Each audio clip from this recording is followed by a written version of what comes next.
Bismillahirrahmanirrahim. Assalamualaikum warahmatullahi wabarakatuh. Alhamdulillahirabbil alamin. Wassalatu wassalam ala nabiyyina Muhammad wa ala alihi wa sahbihi wa man tabi'ahum bi ihsan ila yaumiddin. Amma ba'd.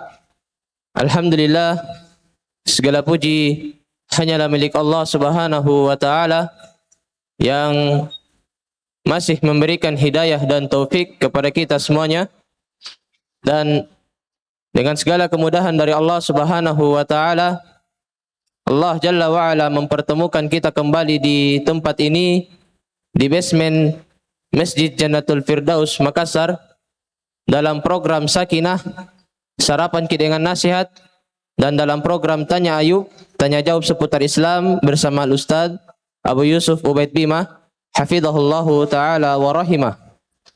Dan alhamdulillah, dengan segala kemudahan dari Allah Subhanahu wa ta'ala, Al-Ustaz telah berada di hadapan kita semua, telah berada di tengah-tengah kita. Maka mari kita memulai program kita pada pagi hari ini.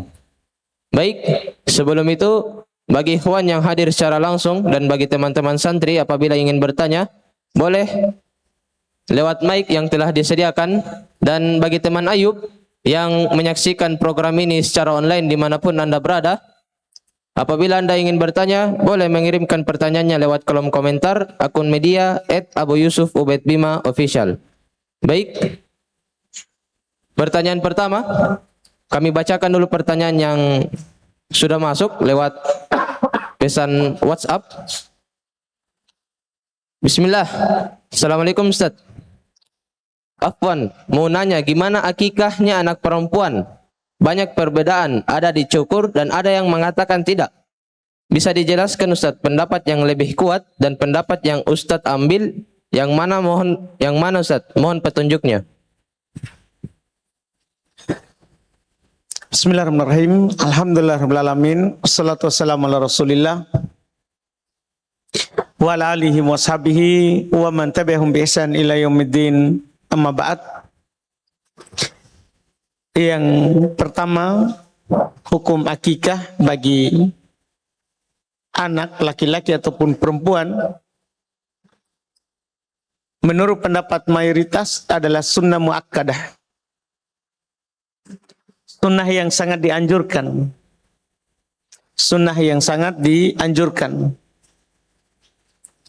Dia disyariatkan, disunnahkan pada hari ketujuh. Pada hari ketujuh. Kemudian di dalam hadits Nabi Sallallahu Alaihi Wasallam, ketika Nabi Sallallahu Alaihi Wasallam mengatakan bahwa anak perempuan itu di akikah, anak itu di akikah pada hari ketujuh, itu sudah disebutkan di dalamnya terkait dengan hal-hal yang disunnahkan bagi yang diakikah tersebut. Nabi Sallallahu Alaihi Wasallam katakan,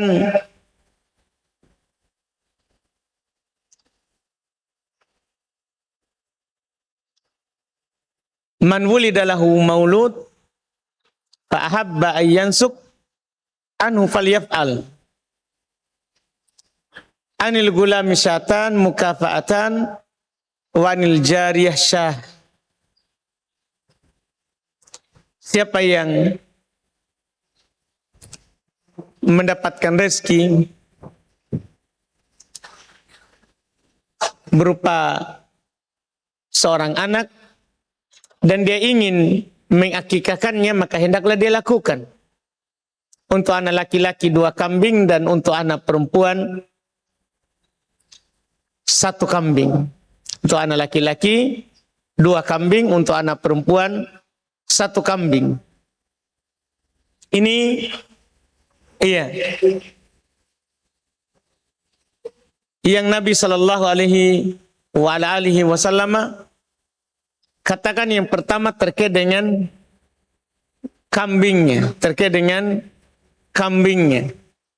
Kemudian di lafaz hadits yang lain,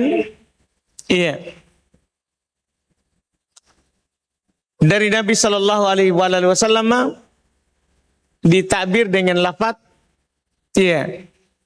tergadaikan, ditakbir dengan lafaz tergadaikan. Dan di sini ada lafaz terkait dengan pertanyaan tadi. Kata Nabi Shallallahu Alaihi Wasallam, kullu gulamin murtahanun bi aqiqatih. Ini yang menunjukkan sunnah muakkadnya. Setiap anak itu tergadaikan dengan akikahnya. Tudbah anhu yaumas sabi, dipotong untuknya pada hari ke-7. Wa yuhlaq ra'suhu wa yusamma, digundul kepalanya dan diberi nama. Digundul kepalanya dan diberi nama. Berdasarkan hadis ini, maka disyariatkan untuk digundul. Kalau anak laki-laki tentunya tidak ada perselisihan. Anak perempuan, ini yang dibicarakan, memang diperselisihkan di kalangan para ulama, karena perempuan tidak boleh digundul. Karena perempuan tidak boleh dicukur gundul. Ini sisi perselisihannya. Iya. Ada hadits yang tidak boleh perempuan digundul, itu secara umum. Ketika akikah atau selain akikah. Sementara di akikah, setiap anak tergadaikan dengan akikahnya, dipotong untuknya hari ke-7 dan dicukur serta diberi nama. Ini hadits umum laki-laki dan perempuan, khusus pada akikah. Khusus pada akikah. Umum laki-laki perempuan dicukur, dan khusus pada akikah. Adapun larangan mencukur bagi anak, bagi perempuan itu umum. Di saat akikah ataupun selain akikah, dilarang dia dicukur gundul. Dilarang dia dicukur gundul. Makanya di pembahasan ini kalau kita bertanya apa yang rajih, hadits ini umum. Kullu mauludin kullu gulamin murtahanun bi aqiqati yutudbah anhu yaumas sabi' wa yuhlaq ra'suhu wa yusamma. Ini umum. Laki-laki atau perempuan ya dicukur gundul, kemudian ditimbang, nanti rambutnya disedekahkan senilai perak. Zahir haditsnya begitu. Ini hadits umum bagi laki-laki dan bagi perempuan. Wallahu a'lam. Barakallahu fiik. Pertanyaan selanjutnya, Ustaz. Izin bertanya, Ustaz. Ana dan suami dulunya tidak paham masalah talak, dan setelah hijrah baru kami banyak mendalami agama. Akhirnya atas ketidaktahuan tersebut membuat ana sampai sekarang merasa was-was. Kadang sudah sampai kemana-mana was-was ana, Ustaz. Dulu saat berantem dengan suami pernah berucap, dia nelpon ana yang mana ana dulu di kampung, dia di kota. Dia bilang melalui via telepon dan bilang ke ana, aku mau cerai. Mana ibumu? Aku mau cerai, katanya. Seolah-olah ia menyuruh ana ngasih HP ke ibu ana dan mau bilang ke ibu ana kalau dia mau cerai dengan ana. Jadi apakah jika suami bilang saya mau cerai, apakah sudah termasuk cerai, Ustaz? Nah, kalau itu bentuknya saya mau, baru dia kabarkan saya mau cerai, bukan saya ceraikan kamu, beda kan? Beda itu katakan saya ceraikan kamu sama saya mau cerai. Iya, saya mau cerai karena sebelumnya kalimatnya adalah kalimat khobariyah, dia hanya mau kabarkan saya mau cerai. Itu belum jatuh talak. Jatuh talak kalau dia bilang saya ceraikan kamu. Bentuknya bentuk tolabiyah. Bentuknya adalah bentuk Iya, iya dia yang mengucapkan itu. Sama dengan akad jual beli, kalau dia bilang saya mau jual ini, itu belum terjadi akad. Tapi kalau dia bilang saya jual ini, kemudian saya beli, terjadi akad. Terjadi akad karena beda bentuk kalimatnya. Itu belum cerai. Jelas asalnya itu orang tidak cerai. Selama jelas ucapan itu diucapkan, digunakan untuk kata cerai sebagai soriha jelas atau sebagai kinayah buang was-wasnya. Ya memang biasa orang belajar, kadang setan lebih tinggi menggodanya dan lebih tinggi membuatnya was-was. Yang jelas kaidah umum dalam kaidah fikihiyah, al-yakin la yazulu bisyak. Namanya sesuatu keyakinan tidak bisa dihilangkan atau diangkat oleh yang namanya keraguan. Artinya keraguan itu dibuang. Tidak boleh dipelihara. Kita harus menjaga yang yakin saja. Yang yakin saja. Yakinnya adalah kita suami istri. Yakin. Iya. Adapun muncul keraguan, maka itu adalah keraguan tentunya dari setan, was-was dari jin. Wallahualam. Barakallahu fiik. Kami bacakan pada satu pertanyaan lagi, terus kami kasih kesempatan ke ikhwan. Apa hukum salat nisfu Sya'ban, Ustaz? Salat nisfu Sya'ban. Apa itu salat nisfu Sya'ban? Iya, tidak ada salat nisfu Sya'ban. Iya, tidak ada salat khusus pada pertengahan Sya'ban. Wallahualam. Barakallahu fiik. Kami berikan kesempatan kepada ikhwan atau teman-teman santri yang ingin bertanya. Ya, silakan.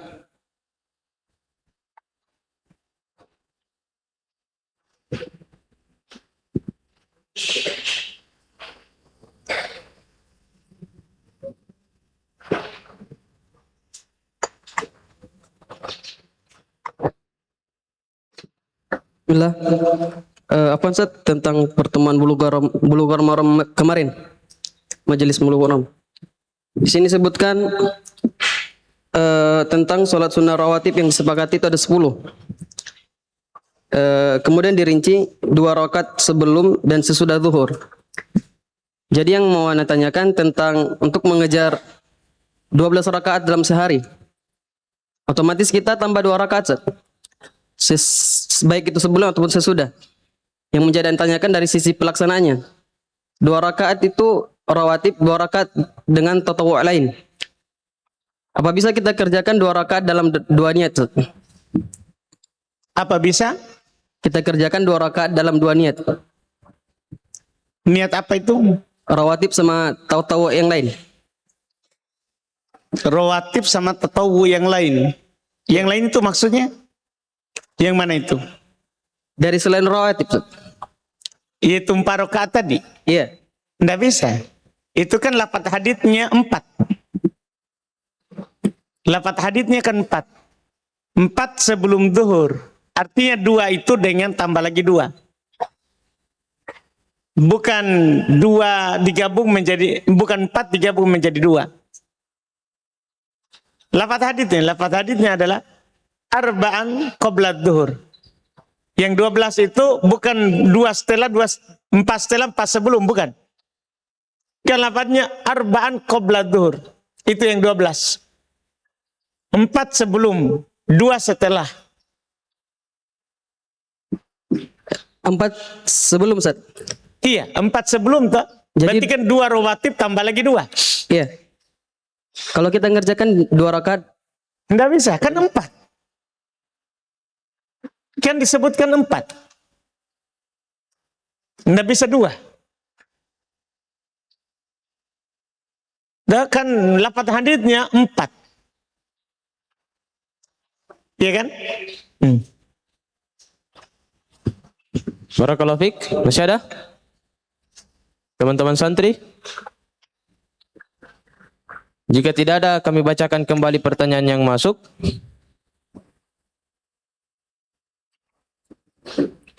Bismillah. Afwan Ustaz.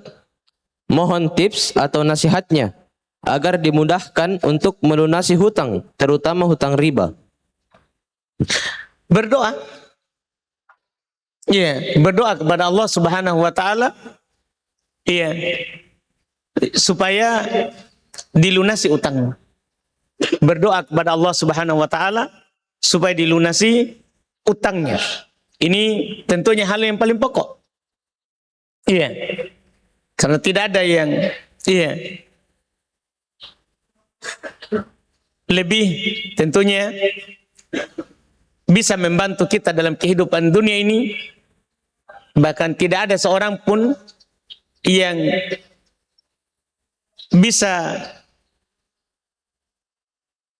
melakukan apa yang sulit, bahkan yang mustahil, kecuali Allah Subhanahu wa taala.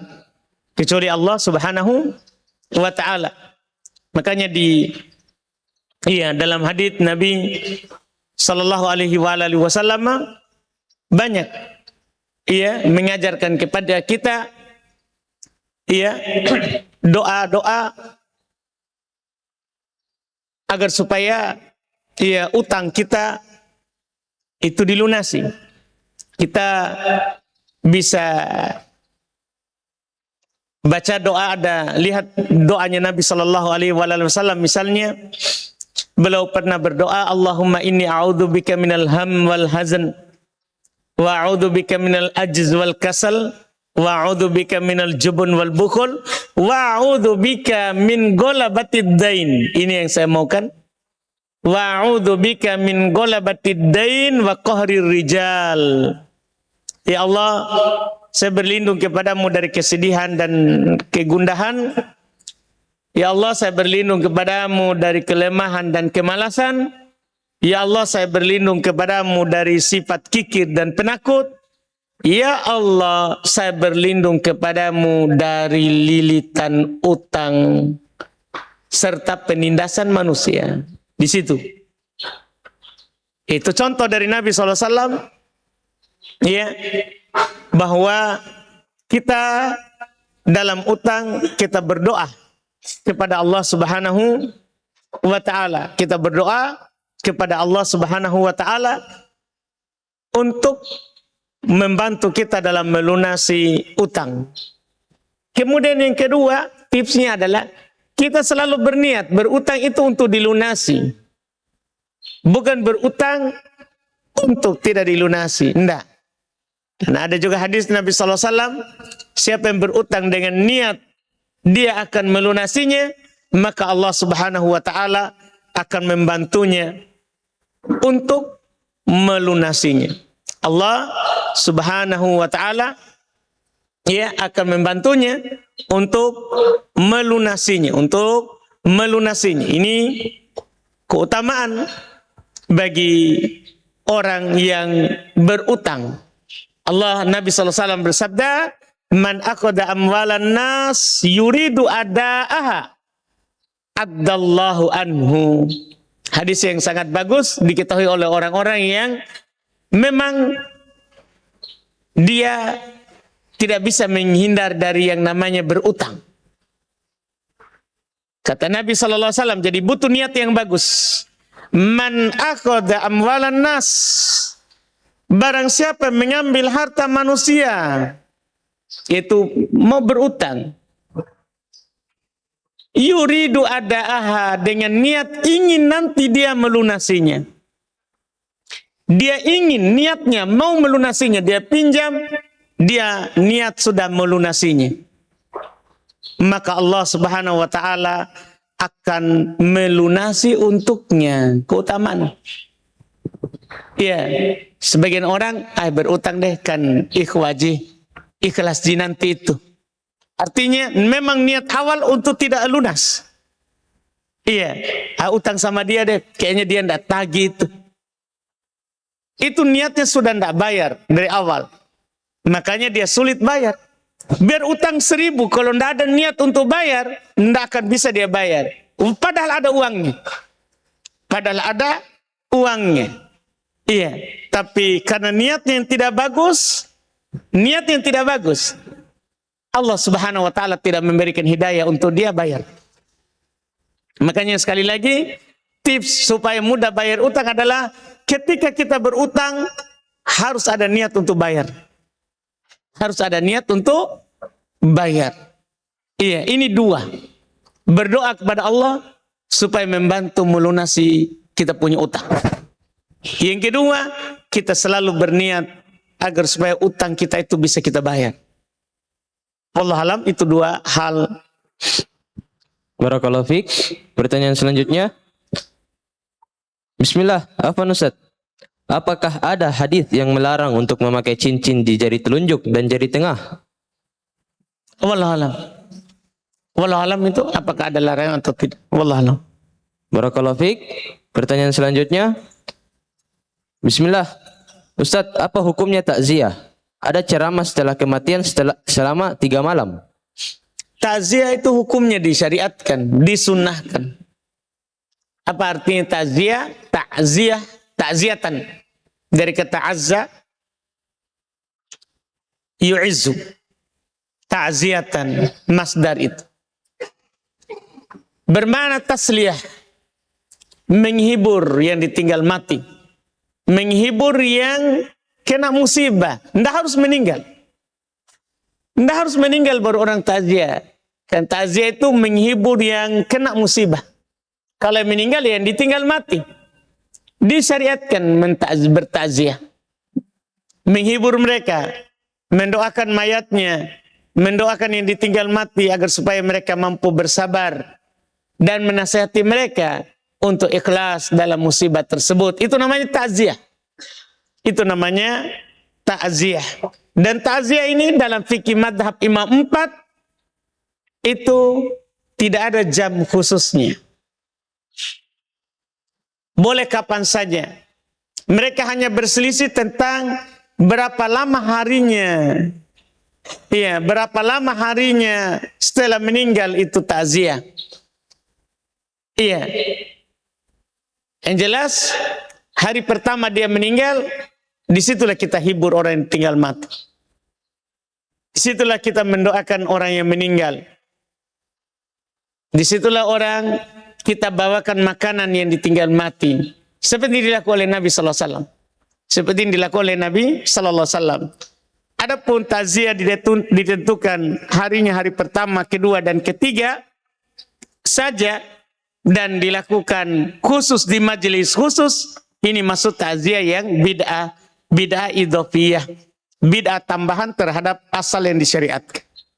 Bid'ah tambahan terhadap asal yang disyariatkan. Dan ditentukan harus setelah Isya. Terus tidak harus berkumpul. Kita ke sana menghibur. Membawakan untuknya makanan. Itu. Tidak harus berkumpul. Tidak harus berkumpul. Wallahu a'lam. Barakallahu fiik. Pertanyaan selanjutnya Ustaz. Bismillah. Bolehkah kami memasukkan pipa ke sumur masjid karena kondisinya tidak bisa bikin sumur dalam warung kami? Karena alatnya yang setinggi 23 meter, jika sesuai dengan kedalaman sumur yang kami minta, menurut tukangnya di luar warung pun tidak bisa karena ada pipa dan kabel. Dan karena ini masjid wakaf, Ustaz. Pertama, kalau wakaf untuk kaum muslimin dan untuk ibadah tidak boleh dipakai pribadi. Tidak boleh dipakai pribadi. Untuk kepentingan pribadi. Boleh kalau nanti dia ada bagi hasil untuk wakaf juga ke masjid. Artinya ini warung ya.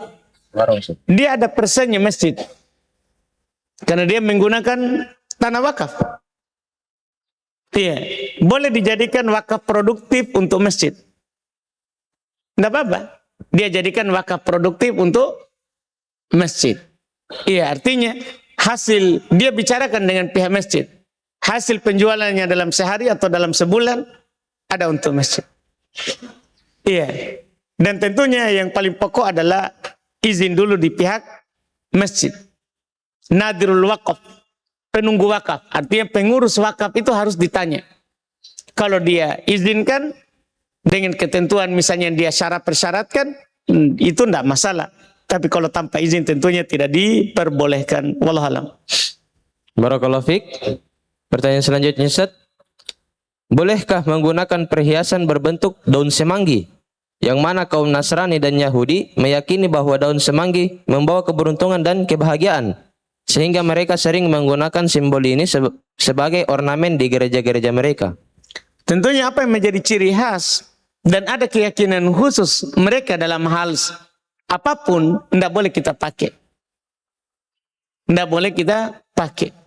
Berdalil dengan hadits Nabi SAW, pernah ada sahabat Nabi SAW datang kepada beliau, ya, dia bernadar untuk menyembelih di daerah yang bernama Buana. Bernadar untuk menyembelih di daerah yang bernama Buana.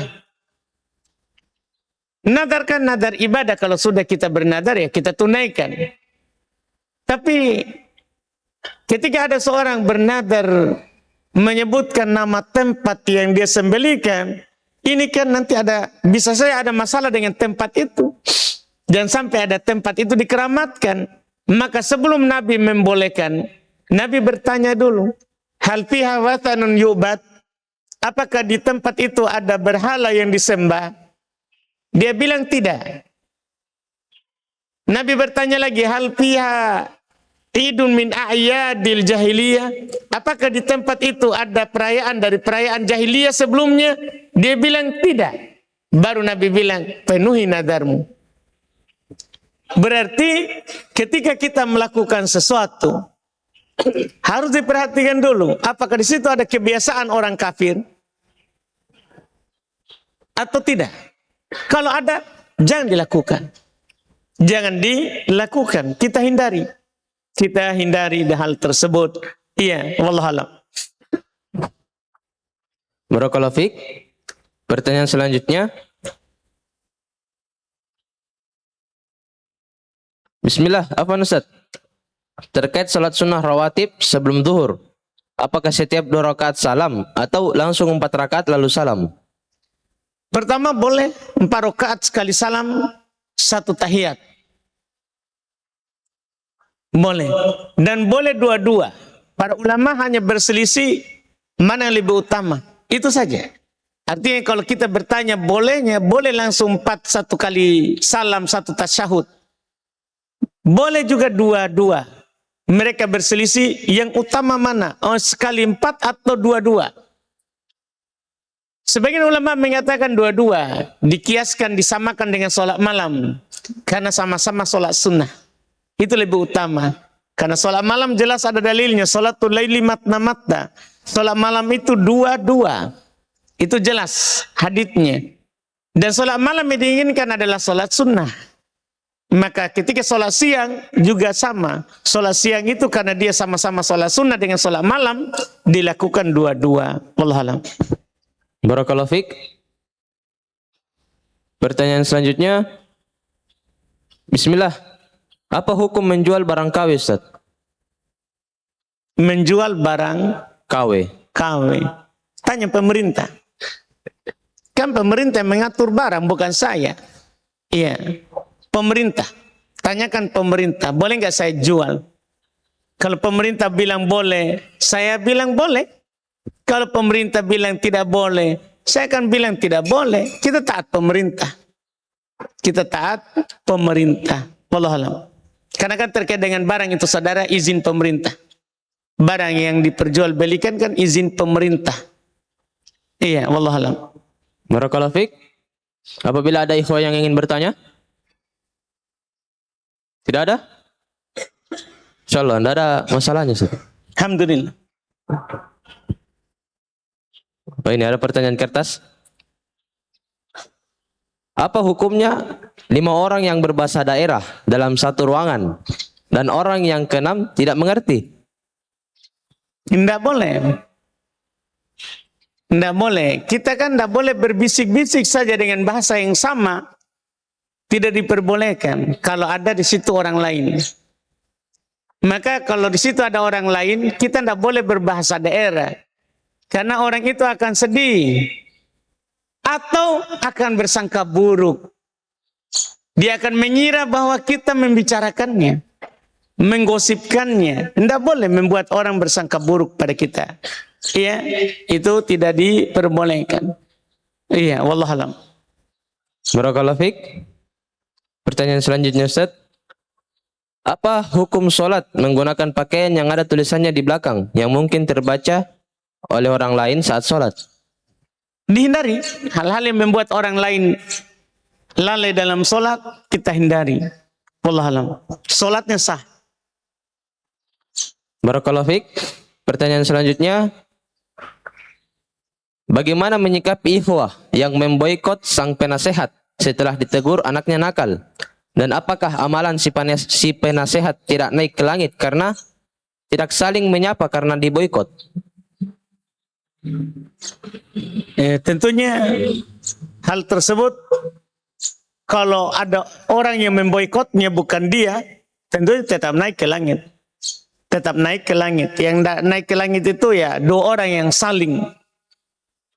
yang saling bertikai berselisih. Iya, kalau apalagi yang satu hanya menunaikan haknya, amar ma'ruf nahi mungkar, kemudian dia diboikot. Tentunya orang tidak boleh seperti itu ya. Orang yang menasihati ya kita bersyukur, berterima kasih. Kalau benar alhamdulillah, ya kita jadikan hal yang memperbaiki kita.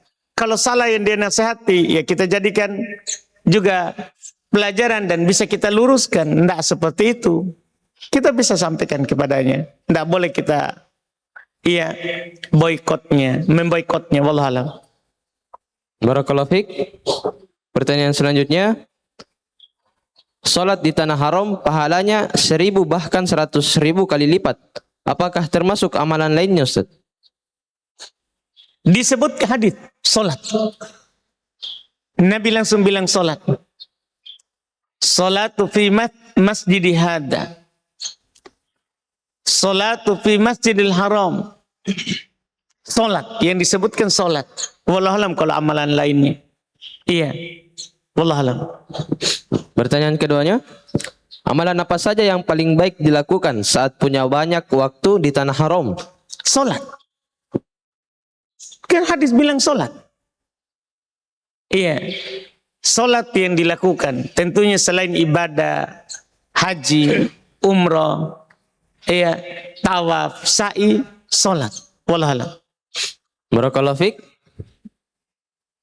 Pertanyaan selanjutnya, apakah orang yang berpacaran yang dimana keduanya saling cinta, apakah cintanya itu Allah yang beri atau hanya was-was dari setan? Cintanya dari setan. Iya, karena orang yang melakukan yang haram, pertama itu dari godaan setan. Itu cinta terlarang. Yang kedua itu dari hawa nafsunya. Iya, tidak semata juga dari setan. Karena setan hanya memberikan angan-angan. Hanya berjanji. Memberikan dorongan. Dia yang mengabulkannya. Kemudian setelah itu, apapun yang terjadi itu semua kehendak dari Allah. Semua kehendak dari Allah. Iya, dan Allah sudah mengingatkan kalau itu adalah salah. Sehingga nanti kalau disiksa, kalau dia disiksa karena dia melakukan pacaran, yaitu melakukan hubungan pada hubungan yang dilarang oleh Allah Subhanahu wa taala, maka dia disiksa karena sudah disampaikan kepadanya itu haram. Karena sudah disampaikan kepadanya itu haram, kemudian dia lakukan. Wallahualam. Barakallahu fiik. Pertanyaan selanjutnya. Bismillah, izin bertanya Ustaz. Bagaimana adab yang dilakukan ketika di masjid ada pembacaan kitab Fadilah Amal sehabis salam? Apakah kita tinggal mendengarkan pembaca atau berdiri saja? Kita tinggal berzikir. Kan ada zikir setelah solat. Ada zikir setelah solat. Jangan sampai gara-gara itu kita meninggalkan yang sunnah. Iya, biarkan saja dia baca dan kita sibuk dengan perkara yang disyariatkan, perkara yang disunnahkan, yaitu berzikir kepada Allah Subhanahu wa taala. Wallahualam. Barakallahu fiik. Pertanyaan selanjutnya, Afwan Ustaz, saya pernah sakit gigi dan berobat menggunakan asuransi karena alasan biaya mahal dan saya orang miskin. Bagaimana cara tobatnya? Apakah harus dicabut ulang tambalan giginya Ustaz? Enggak, bertobat saja. Tidak perlu cabut ulang. Ya, apa yang telah lewat dimaafkan. Apa yang telah lewat dimaafkan. Orang yang pelaku riba saja, ya, dimaafkan apa yang telah lewat. Dimaafkan apa yang telah lewat. Di Quran, ketika Allah Subhanahu wa taala menjelaskan orang-orang yang jatuh dalam riba dan menjelaskan bahwa hukum riba itu haram, Allah Subhanahu wa taala menyebutkan bahwa siapa yang berhenti setelah datang kepadanya nasihat, kemudian dia perbaiki dirinya untuk yang telah lewat. Faman ja'ahu mau'izatun min rabbih fantaha falahu ma salaf wa amruhu ila Allah. Siapa yang datang kepadanya nasihat dari Rabb-nya, kemudian dia berhenti, baginya yang telah lewat. Dan urusannya kepada Allah Subhanahu wa taala. Wallahu a'lam. Barakallahu fiik. Pertanyaan selanjutnya. Bismillah, Afwan Ustaz. Minta nasihat karena sedikit lagi datang bulan Ramadan, supaya kita bisa pemanasan atau persiapan agar ketika sudah sampai pada hari H, kita bisa langsung tancap gas. Gas memang sekarang. Karena kalau langsung tancap gas nanti rusak motornya. Jangan langsung ditancap. Dari sekarang memang sudah kita memulai kasih panas. Ya, sudah mulai semangat di dalam beramal. Karena Ramadan itu bulan panen, bukan bulan bercocok tanam. Yaitu kita menanam dari sebelum Ramadan. Supaya datang Ramadan kita tinggal memanennya. Tinggal memanennya. Yaitu tinggal memantapkan amalan yang sudah biasa kita lakukan. Memantapkan amalan yang sudah biasa kita lakukan. Wallahu a'lam. Barakallahu fiik. Pertanyaan selanjutnya, Ustaz. Apa hukum memanfaatkan diskon atau gratis ongkir dari setiap pembelian menggunakan e-wallet? Apa itu e-wallet? Dompet online, Ustaz. Kayak saya belanja pakai Shopee tapi bayar pakai OVO. Ada pemotongan diskon. Wallahu a'lam. Wallahu gimana itu? Barakallahu fiik. Pertanyaan selanjutnya. Bismillah. Apa hukumnya sekelompok muslim membeli gereja kemudian dijadikan masjid? Padahal kita tahu di gereja tersebut tentu pernah terjadi penyembahan kepada selain Allah. Ini biasa terjadi di negara-negara di mana muslim minoritas, Ustaz. Jadi mereka beli, dia ubah. Dia rubah jadi masjid. Tidak ada kuburan, tidak ada apa kesipan. Iya. Wallahu a'lam itu. Wallahu a'lam. Bagaimana bentuknya itu dan bagaimana keadaannya. Wallahu a'lam. Barakallahu fiik. Pertanyaan selanjutnya.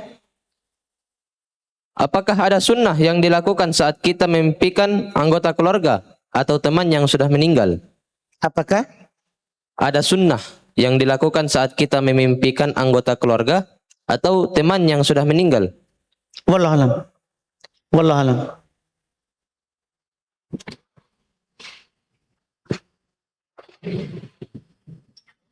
Barakallahu fiik. Pertanyaan selanjutnya, yang pertama, Bismillah. Bolehkah tidak mencukur rambut ketika umroh? Boleh, tapi tidak boleh dipakai pakaian berjahit. Kalau kita tidak bercukur kan berarti kita harus selalu pakai ihram. Jadi kalau kita bertanya boleh, boleh. Tapi sampai pulang ke Indo pakaian terus ki. Itu kan kita bertanya boleh, boleh, tidak ada masalah, tidak ada masalah. Tapi selamanya kita berihram. Tidak boleh pakai parfum, tidak boleh mendatangi istri, selama kita belum cukur. Karena kan rukun umroh itu berihram, tawaf, sa'i, cukur.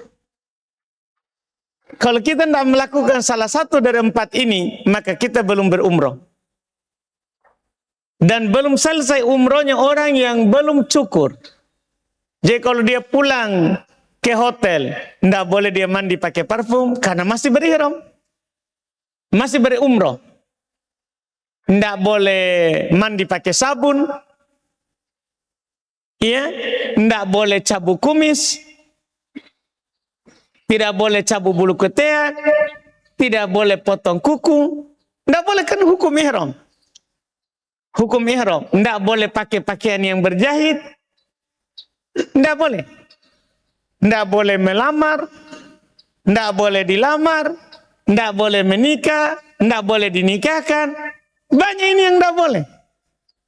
Jadi kalau kita bertanya boleh, silahkan. Tapi itu memperberat diri sendiri. Iya, orang itu kalau habis sa'i, maka dia cukur botak. Cukur botak atau cukur pendek. Yang dimaksud cukur botak, semua rambut hilang. Cukur pendek, semua rambut diambil. Sebagian orang hanya ambil sedikit. Itu perempuan. Kita perempuan. Itu perempuan, dia ambil seruas jari. Kalau laki-laki, dia cukur semua rambutnya. Dia cukur semua rambutnya, apakah botak atau tidak botak. Wallahualam. Barakallahu fiik. Pertanyaan selanjutnya. Afwan Ustaz, saya sering mengigau saat tidur. Dalam kurung hampir setiap malam. Padahal saya sudah baca doa dan berwudu sebelum tidur. Tapi saya tetap saja mengigau, Ustaz. Dari mana dia tahu? Ini Ustaz padahal tidak sadar. Iya, ketidur. Di mana dia tahu?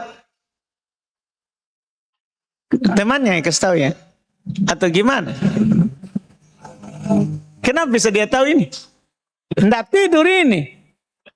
Dia ngomong sendiri ini.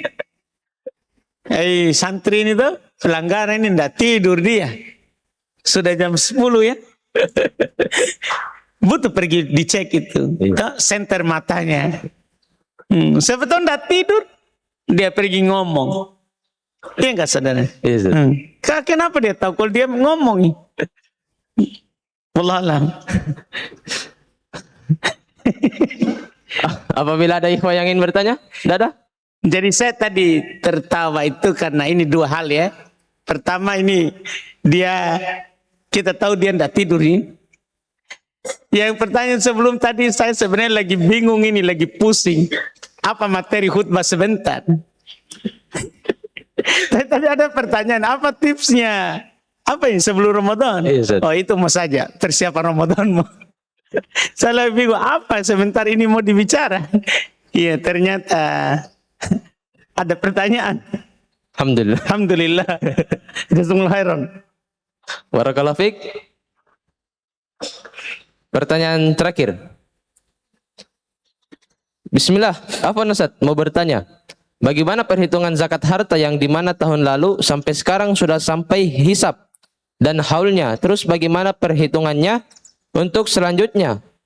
Yang dimana harga perak sekarang sangat tinggi dan kalau dihitung dengan harta anak yang sekarang itu sudah tidak cukup nisabnya.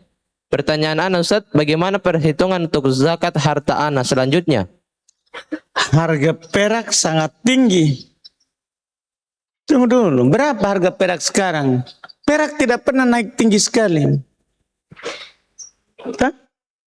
Coba lihat harga perak sekarang.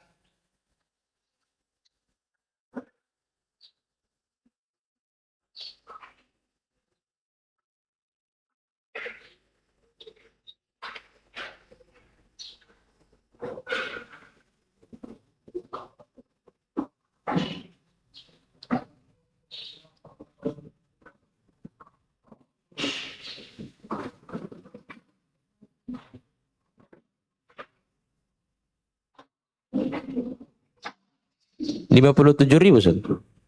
57.700. 57.700. Rendah perak, tak?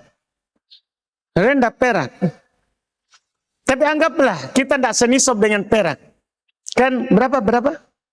57.700. 57.700 kali 595 gram.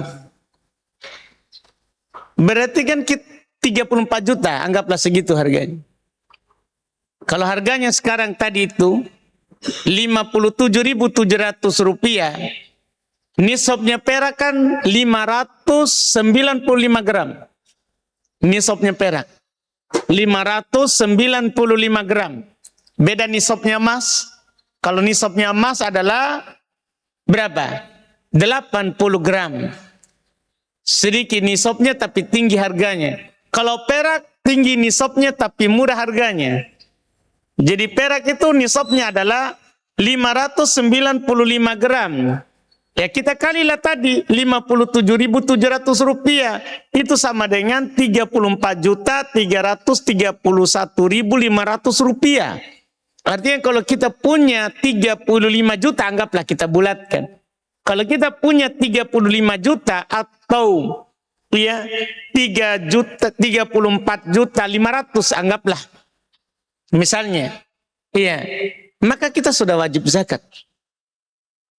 Jadi sekarang berapa uang tak tadi? Anggaplah uang tak, ternyata hanya 20 juta. Ya tidak wajib zakat. Berarti kan tidak sampai nisab. Tidak sampai nisab. Karena zakat itu punya dua syarat. Sampai nisab, nisabnya bisa perak, bisa emas, dan pilih perak jika belum sampai ke nilai emas. Pilih perak jika belum sampai ke nilai emas. Iya, kalau sudah sampai ke nilai emas, terserah mau pilih perak atau emas. Sama saja. Sama saja.